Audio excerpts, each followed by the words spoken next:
সূরা ইব্রাহিমের 7 নম্বর আয়াতে আল্লাহ বলেন, আমি মাইক হাতে নিয়ে একটি এলান দিচ্ছি, একটি ঘোষণা।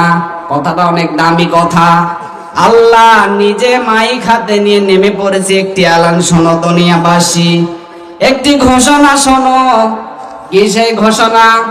লাইন শাকারতুম, যদি শুকরিয়া আদায় করো আমার নিয়ামতের, লাযিদান্নাকুম, অবশ্যই আমি আল্লাহ ওই নিয়ামত তোমাদের জীবনে বৃদ্ধি করে দেব।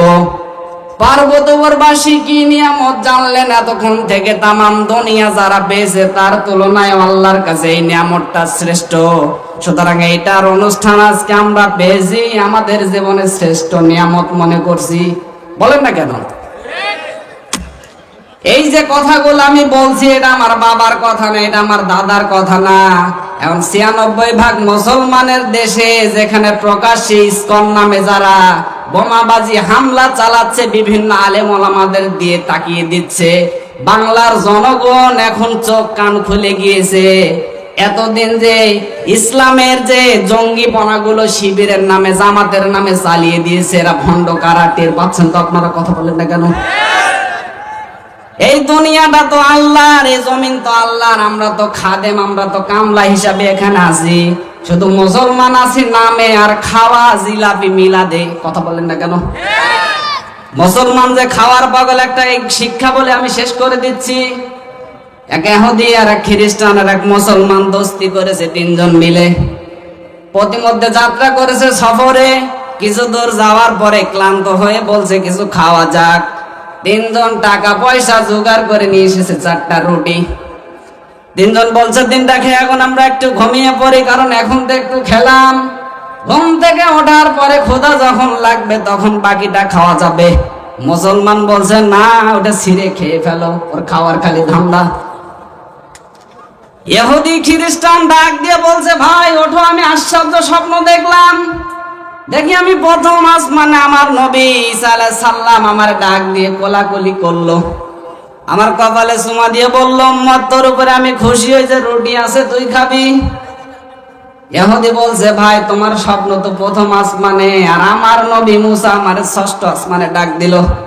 আমার কৌশলদি বিনিময় করে আমারে বলছে, উম্মত তোর উপরে আমি খুশি, ওই যে রুটি আছে তুই খাবি। মুসলমান তো ওঠে না।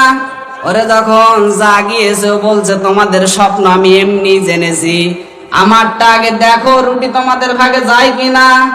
তোমরা যখন ঘুমিয়েছিলে ঘুমের ভেতরে বিশাল এক দৈত্য বড় একটা মুকুর নিয়ে আমার মাথার কাছে দাঁড়িয়ে বলছে, এই মুসলমান যদি বাঁচতে চাস তো রুটি খা। আমি কিন্তু বারবার বলছিলাম যে না, আমার ইহুদি খ্রিস্টান 2 জন ঘুমিয়ে আছে, এদেরকে ফাঁকি দিয়ে রুটি খেতে পারবো না। উনি আমার সঙ্গে সঙ্গে ডাক দিয়ে বলছে, দেখো জান বাঁচানো ফরজ, ওই রুটি খা, না হলে মরলে। এই জন্য আমি খেয়ে ফেলেছি। যে মুসলমান খাওয়ার পাগল, শুধু মিলাদ জিলাপি এগুলো দেন, এগুলো নিয়ে পাগল। বাংলার জমিনে রাষ্ট্র কায়েম করতে লাগবে, এই মুসলমানের এটা চিন্তা নেই। কথা বলেন না কেন?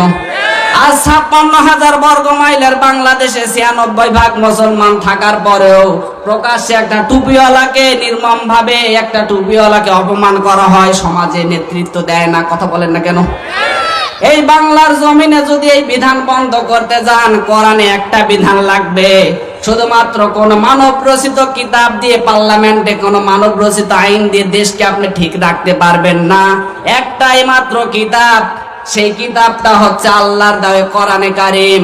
রান্নাঘর থেকে শুরু করে নিয়ে রাষ্ট্র জীবন পর্যন্ত চালানো লাগবে। কার কি হয় এটা দেখার দরকার নেই। কথা বলেন না কেন? কারা কারা রাজি আছেন 2 হাত তুলে আল্লাহকে দেখিয়ে দেন।